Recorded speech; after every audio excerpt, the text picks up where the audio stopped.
What's up guys, it's Bastian here coming at you with another Star Wars TCG deck profile, and to complement the Darth Maul deck I covered last time, we have a counterpart here, a light side clone deck. So we're looking at Clone Wars, well, not Clone Wars, but during the Clone Wars era, clones from episode 2, episode 3, and of course of the Clone Wars series as well, the animated series. The Tartakovsky one is better.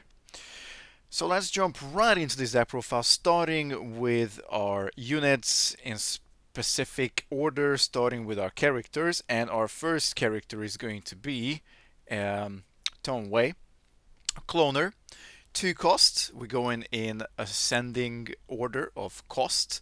And Tonwei is a Kaminoan diplomat. Really, they're all cloners, pretty much, let's be honest. Well, this fits the team very well because as long as Tone is in the character arena, each of your clones gets plus 10 speed. We want our clones to be super, super, super fast. One of the things I believe Lightside is able to kind of outsmart Darkside is when they actually have faster units than Darkside, and then perhaps with the Rebel Command Center they can even win ties, kind of stuff. That's certainly what is at the core of this deck for sure. Not a very speedy unit though, 20 speed, 2 power, 3 health. It's really just there to support the clones, each clone, so that means of course your character ground. And if there were any space clone units as well, then those would all get the extra plus 10 speed of Tone Wei. Moving on, we look at our first clone. This is really sort of the area where I'm just trying out a bunch of these different vanilla clones and see what works best. This is a fast version, a 60 speed 2-3 clone trooper, 6 out of 298, 3 drop as well. Nice little shiny foil. Just a one-off here to test. Moving on to other vanilla clones, I got 2 copies of the Clone Warrior, 5 out of 373. Slower than the previous one. I already have 40 speed unit, but we do get an extra dice roll on this guy.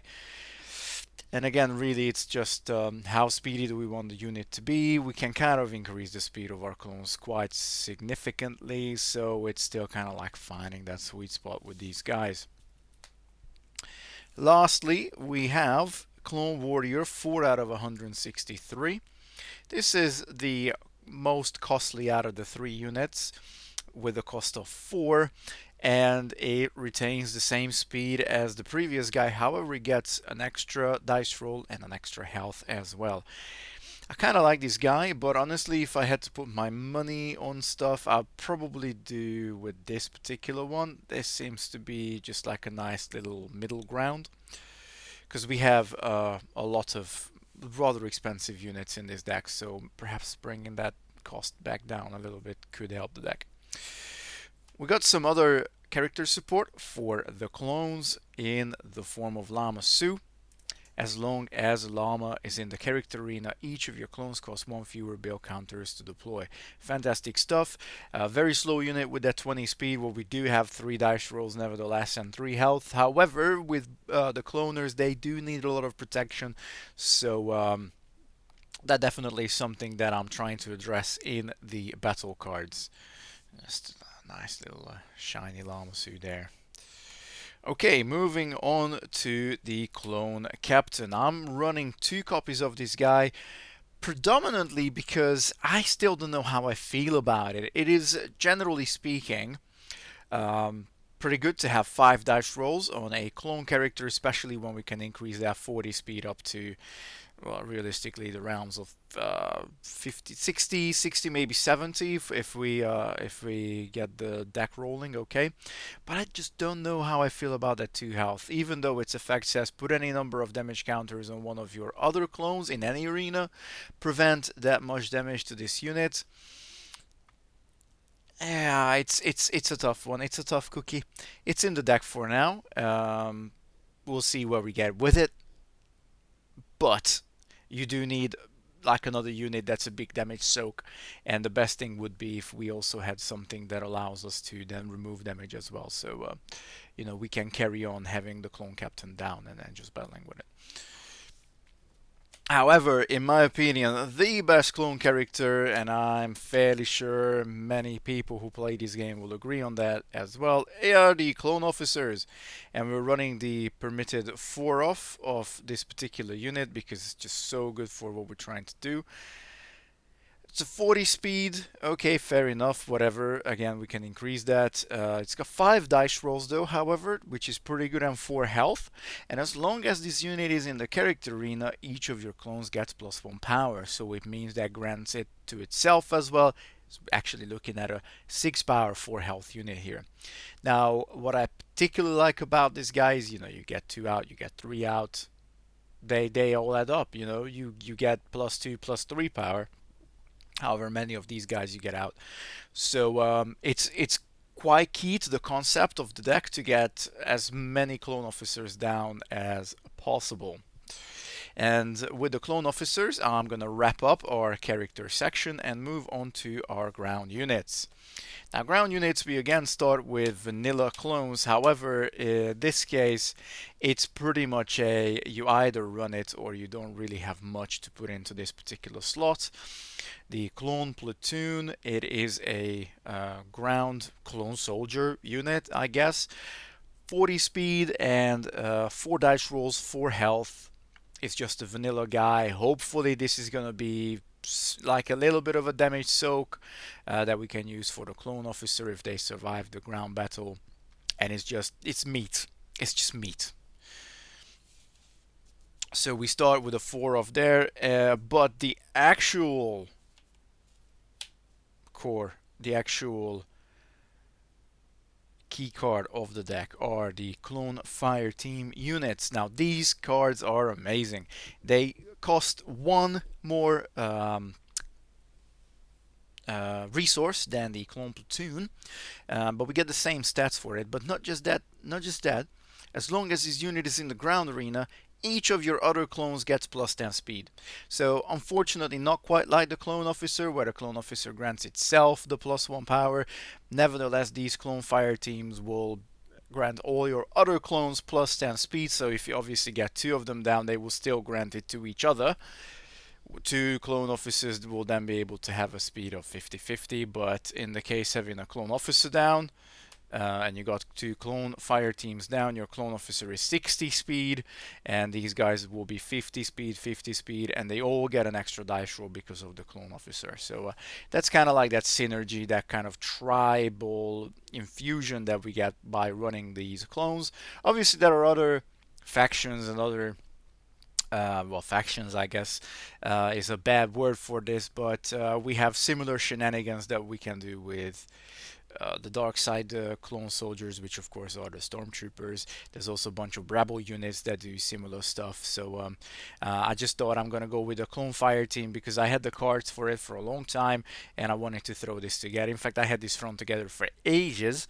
It's just that I've kind of scooped the cards out of the box finally and started to review them, so happy days. But I love this card. This is really good.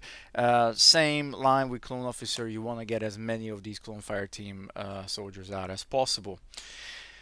And then the other big damage soak for the clone captain are 2 copies of the Clone Trooper Legion. Now, Clone Trooper Legion is not a bad unit, but again, it's just one of those big dumb vanillas.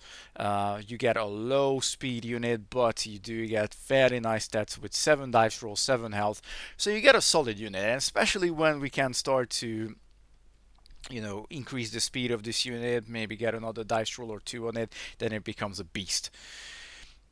I'm even considering maybe running a third one if I kind of scale down the cost value of those vanilla clone soldiers in the character arena. So basically running all of the 3 costs rather than running some of the 4 costs, then I could certainly see an extra copy of Clone Trooper Legion making its way to this particular deck. Because it's a pretty okay unit. I mean, it's nothing really big to write home, but it's okay enough to be here. And then this card, I wish it was a clone card, and it is very unfortunate that it isn't.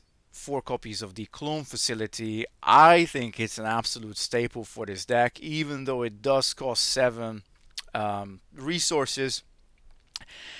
You're not really going to use it to battle with. You're going to use it to search your deck. Well, tap it, search your deck. You may take a clone unit card from your deck, show it to your opponent, and put it face down in your build zone with 1 build counter on it. Then shuffle your deck, play only during your build step.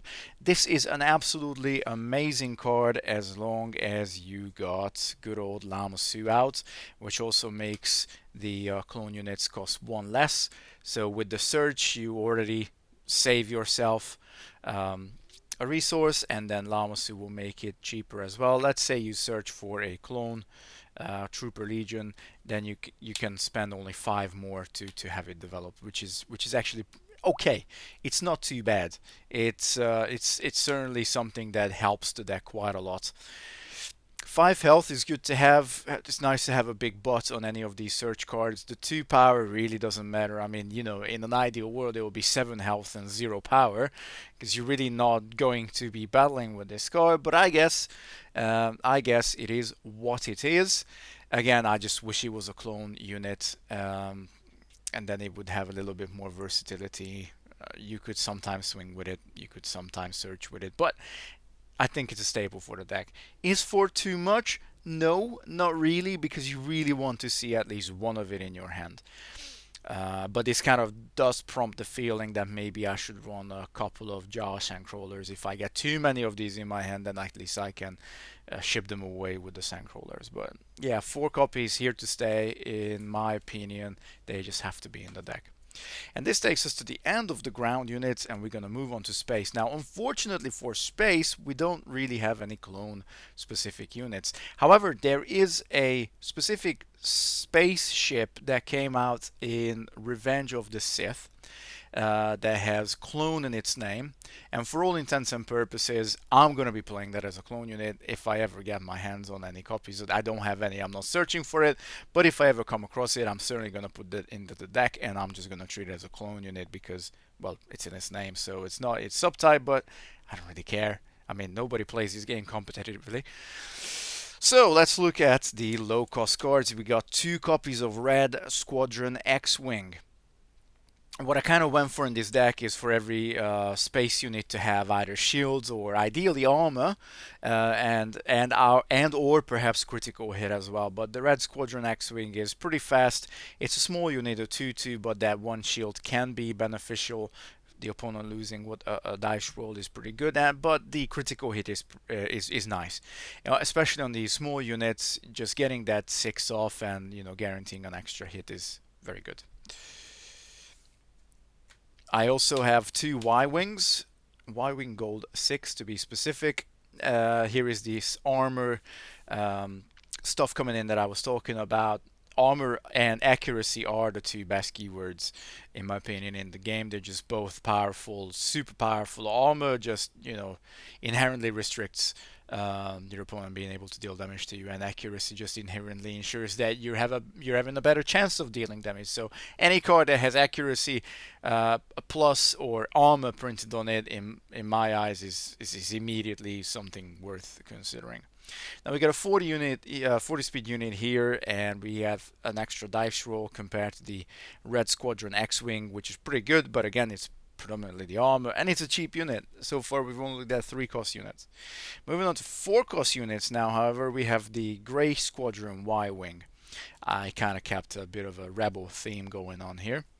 And we have another unit with armor, stun 2, and stun is better on faster ships, let's be honest, because by the time a 40 speed unit gets to roll his dice, it might be, especially for light set, it might be that the stun doesn't matter anymore, but the armor is there, and we get another 2 dice 2 health unit in the form of this. Now we did have space for 1 copy of Anakin Starfighter, and realistically I could see this at least a 1 of B in most light side decks, as long as you just run the WotC cards, because you got that pay 1, evade 1, you got that critical hit 1. And yes, you get some equipment cost reductions. Not that that's really gonna matter, but any ship that has evade is good. And 60 speed, you get 3 rolls, 3 health. It's just an overall good spaceship. Moving on to the larger boys, we got 2 copies of the 5 cost Republic Light Assault Cruiser. Again, we got accuracy 1, and in this case we got shields 1. So we actually hit on 3s and above rather than 4s and above. And with 4 dice rolls, that's actually pretty good. 40 speed, so again, it's nothing to write home about, but you do get 4 health, and your opponent loses a dice when they attack this.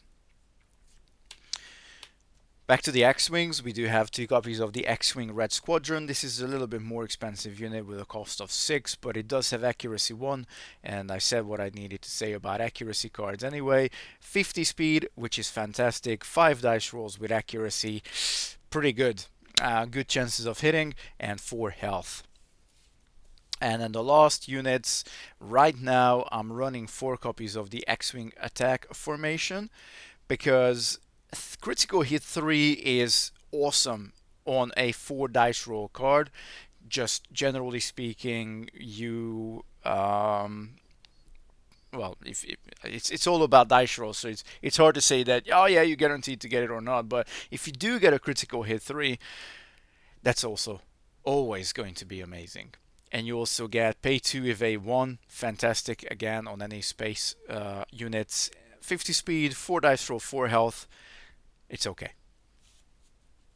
So this is it for our units, and now we're just going to look at the mission cards, locations, and then finally the battle cards. And realistically, to talk about mission cards is not going to take very long because I'm running 2 copies of Train for War. Now this is great for both the light side clone decks, it's also great for dark side Stormtrooper decks because those guys are clones as well. This is a neutral card, so you can go into either decks and you can play for 1 resource, which is very decent as far as the cost of mission cards go. Search your deck, may take a clone card from your deck, shoot to your opponent, put it in your hand, shuffle your deck. That's all you want, really, in a clone deck. If you don't get any of the fortification cards, then you can, of course, rely on Train for War. So that's it, just running 3 of, because I got 3 copies. If I had 4, maybe I would still run the 3. Right, let's go into the battle cards. 3 copies of Anakin's Inspiration, because more speed is always good. And any one arena, our units will all get plus 20 speed in that particular arena. Now this combined with our clone fire squad and combined with Townway, which all guarantee extra speed, hopefully we'll be able to outspeed the dark side player, or at least most of their cards. So that's why we got 3 Anakin's Inspiration here. I think it's really important to be able to get good amount of speed on these units. And then we do have damage prevent cards. 3 copies of Strange Lodgings, where for 1 force you can prevent 1 damage to one of your units, any unit, or for 3 more force you can prevent 4 damage to that unit instead. What's important to look at with these prevent cards? Well, first of all, you kind of want to have prevent cards that can be used to any particular unit, not just character cards, for example, or just space units, or yeah, you guessed it, or ground, but gives you a basic cover to any particular area. Now this scales up as well, which is good. Sometimes you just need to have that 1 damage prevented to keep your guy alive so he can swing. Sometimes you need more damage prevented, and so this card can scale up. Really good, really nice to have that sort of flexibility going on with Strange Lodgings. A little bit more damage prevention. I got 2 Luke's warning here, which ultimately goes pretty much against what I said previously, but not quite, because for 2 force you can prevent up to 3 damage to one of your characters or 1 damage to one of your space or ground units.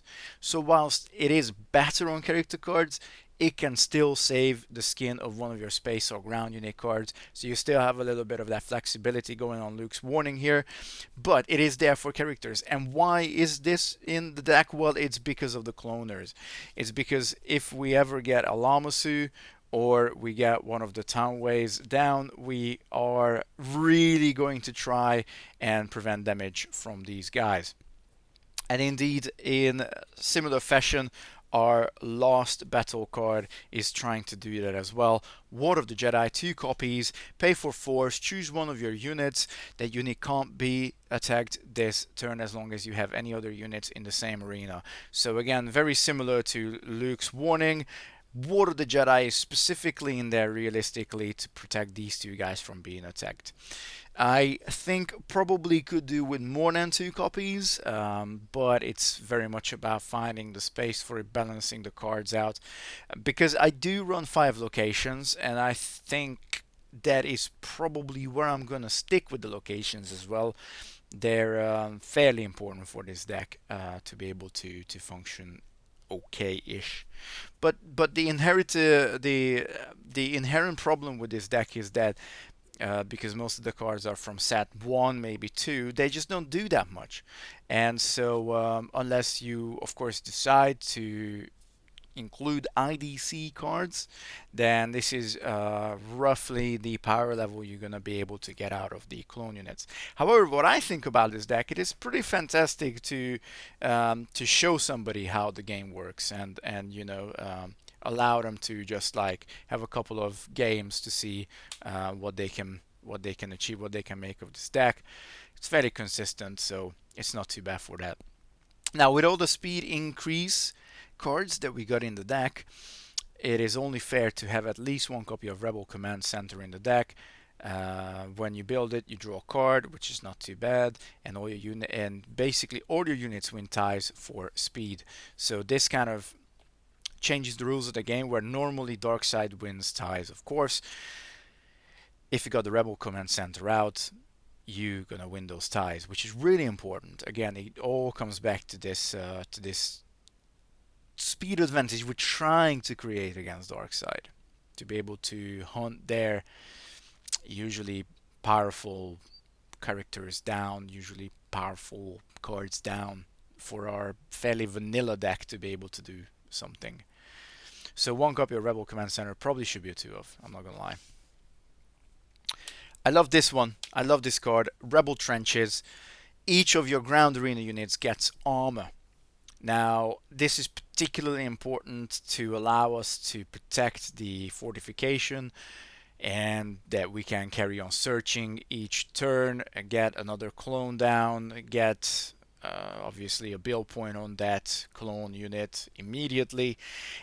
All the while we can protect our ground units, because of course, let's be honest, yes, our character units are very important, but we also have a lot of important cards in the ground arena. It's not just the fortification, it's also the fire team that is particularly of importance to be protected. So 2 Rebel Trenches, but I love this card. I think, again, it's just so good to give all our ground units armor. Fantastic.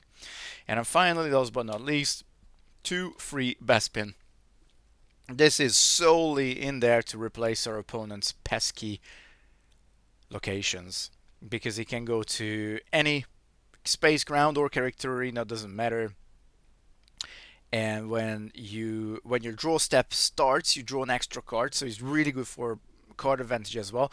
But it's a 3 cost, so it's going to be pretty good at just like matching, or maybe just having to pay another extra cost on our opponent's I don't know, Carbon Freezing Chamber, for example, a well-known dark side character location that comes into my mind. I think that's a 4 cost, so you just have to pay the 1 extra on that, because this is a 3 cost already, and you get a really good benefit. Drawing 2 cards is always better than drawing 1 card. So this is it, guys. This is the light side clone deck profile for Star Wars TCG. I am super happy that you guys joined me for this particular deck profile as well, and please don't forget to hit a massive like for this video, subscribe if you haven't yet, leave a comment below, and share it with your mates who also love Star Wars or who also love card games, or both. Peace.